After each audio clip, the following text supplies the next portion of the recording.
400 വീടുകളുള്ള മുണ്ടക്കൈ ഗ്രാമം. ജൂലൈ 30-ന് അർദ്ധരാത്രിയിലുണ്ടായ ഉരുൾപൊട്ടലിനപ്പുറം ആ ഗ്രാമത്തിൽ ആകെ ബാക്കിയായത് 30 വീടുകൾ മാത്രം. 280-ലേറെ ജീവനുകൾ കവർന്നെടുത്ത ആ ദുരന്തഭൂമിയിലെ കൂറ്റൻ പാറകൾക്കും മണ്ണിനുമടിയിൽ ഇനിയും എത്ര മനുഷ്യരുണ്ട് എന്ന കാര്യത്തിൽ ഇപ്പോഴും തീർച്ചയില്ല. അവിടെ സംഭവിച്ചത് ഉരുൾപൊട്ടലാണെന്ന് നമുക്കറിയാം. പക്ഷേ എങ്ങനെയാണ് ഉരുൾപൊട്ടൽ സംഭവിക്കുന്നതെന്നോ എന്താണ് ഉരുൾപൊട്ടൽ നടക്കുമ്പോൾ ഭൂമിക്ക് സംഭവിക്കുന്നതെന്നോ നമ്മളിൽ പലർക്കും അറിയില്ല എന്നതാണ് സത്യം. അതിനുള്ള ഉത്തരമാണ് ഇനി നമ്മൾ പരിശോധിക്കാൻ പോകുന്നത്.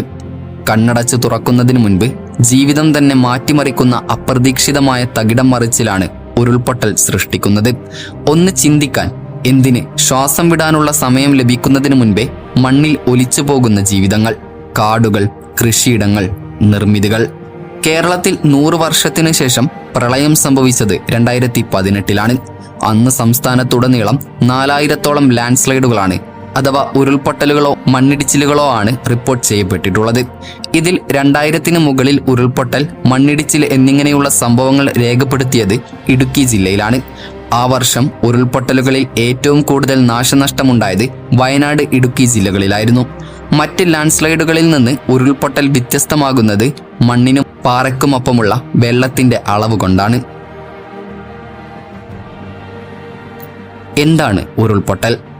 കനത്ത മഴ പെയ്യുമ്പോൾ സംഭരണശേഷിയിൽ കൂടുതൽ വെള്ളം മണ്ണിലേക്കിറങ്ങും. ഭൂഗർഭജലത്തിന്റെ അളവ് കൂടുന്നതിനനുസരിച്ച് മണ്ണിനടിയിൽ മർദ്ദം വർദ്ധിക്കുന്നു. ഒപ്പം സാധാരണ സ്ഥിരത നഷ്ടപ്പെടുകയും ചെയ്യുന്നു. ഇതിന്റെ ഫലമായി ഉയർന്ന പ്രദേശങ്ങളിലെ മണ്ണും പാറയും ചരലും ഉരുളൻ കല്ലുകളും മറ്റു വസ്തുക്കളും വൻതോതിൽ വളരെ പെട്ടെന്ന് താഴ്ന്ന സ്ഥലങ്ങളിലേക്ക് പതിക്കുന്ന പ്രതിഭാസമാണ് ഉരുൾപൊട്ടൽ. അതായത് കനത്ത മഴയിൽ മലകളിലെ സംഭരണശേഷിയിൽ കൂടുതൽ ജലം ഉള്ളിലെത്തുന്നു. പാറകൾ മണ്ണുമായി നല്ല ഉറപ്പാണെങ്കിൽ ജലം സാവധാനം ഭൂമിയിലേക്ക് തന്നെ ഇറങ്ങും. എന്നാൽ പാറ പൊട്ടിച്ചും മണ്ണ് മാന്തിയും ഉറപ്പ് നഷ്ടപ്പെട്ട മലകളുടെ ഏറ്റവും ലോലമായ ഭാഗത്തുകൂടി ജലം ശക്തിയായി പുറത്തേക്ക് വരുന്നു. അടിവശത്തു നിന്നും ഉണ്ടാകുന്ന മണ്ണിടിച്ചിൽ കാരണം മലകളുടെ മുകൾ ഭാഗം മൊത്തമായും ഒലിച്ച് താഴേക്ക് വരുന്നു എന്നർത്ഥം. ഇതിൻ്റെ കൂടെ വലിയ പാറകളും കല്ലുകളും മണ്ണും ജലവും ഉണ്ടാകും.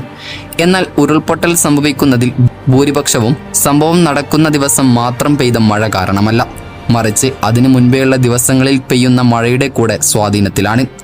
മലമ്പ്രദേശങ്ങളിൽ മരങ്ങൾ മുറിച്ചു മാറ്റുക, തേയില, കാപ്പി അടക്കമുള്ള നാണ്യവിള തോട്ടങ്ങൾ ഉണ്ടാക്കുക, മണ്ണൊലിപ്പിന് കാരണമാകുന്ന കൃഷികൾ ചെയ്യുക, ഫാമുകൾ നിർമ്മിക്കുക, കെട്ടിടം പണിയുക തുടങ്ങിയവയെല്ലാം ഉരുൾപൊട്ടലിന് കാരണമാകുന്ന ഘടകങ്ങളാണ്.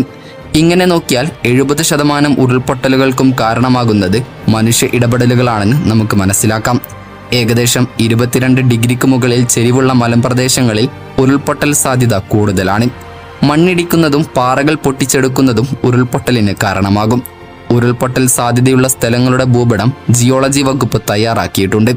ഈ പ്രദേശത്ത് 24 മണിക്കൂറിൽ കൂടുതൽ നിർത്താതെ തുടർച്ചയായി മഴ പെയ്യുകയാണെങ്കിൽ ഉരുൾപൊട്ടൽ സാധ്യത മുൻകൂട്ടി കാണണം.